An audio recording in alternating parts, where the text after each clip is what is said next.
The store is run as a co-op, so everyone who like works here owns stock, like owns like physical records.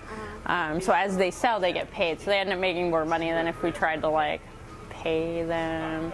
And then the store also owns its own records, and I half own those plus my own. And the store opened 5 years ago, and it was my partner Nick and his friend opened it, and his friend has a band, and the band started doing better, so they moved to New York to pursue music more seriously. So we kind of like swapped places. Right before opening the store, or for working at the store and like becoming a part owner, I did a lot of like show promotions in New York for a long time. So it was always part of my life, but then it became the main part. My dad was he's a big music fan. He would take me to a lot of concerts and buy me a lot of new music. That was like his thing. So at a very young age, listening to a lot of records. Well, they had Tower Records when I was growing up. So that was it was like a chain. So like most chains nowadays are like kind of robotic. They price everything a little bit higher because they don't want it to like leave the store. If we got a record and it was $300, we'd probably price it for $150 and try to sell it as quickly as possible. Like a lot of just used stuff is just like $3 and 2 for $5.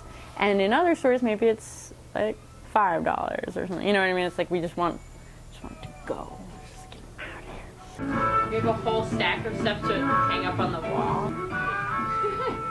We're like clearly out of space. Well, there's so many best parts. Like we get to listen to music all day. Like we get to talk about music all day. You just learn something new. It's like working at the library. It's the same thing, except you can like talk. And I like it when like people who come in, you know, they'll write down a bunch of names, and then they'll go home and listen to it, and then if they like it, they'll actually come back and buy it. So it's like the fact that it's on YouTube generally isn't a problem. It's like how you, a lot of times it's how you sell it. Like you're like, oh, I love this. Now I can hear it like really full force. Records are their own, it's just a whole different thing. It's like, it's a more ritualistic listening at home, it's more social. So that's fun, because once a week we have in-store performances from like musicians that like put out their own music. Like they'll have like a record on sale in here, and they'll come and do like a intimate performance. It's like basically free, so it makes people come in. Yeah, I'm not even here that much like out of necessity, but I do come here a lot, so. To do like a little, so just come here and work for like a few hours, and like go play outside. So it's a good gig, because it's like, because working for 8 hours at once is like kind of stupid.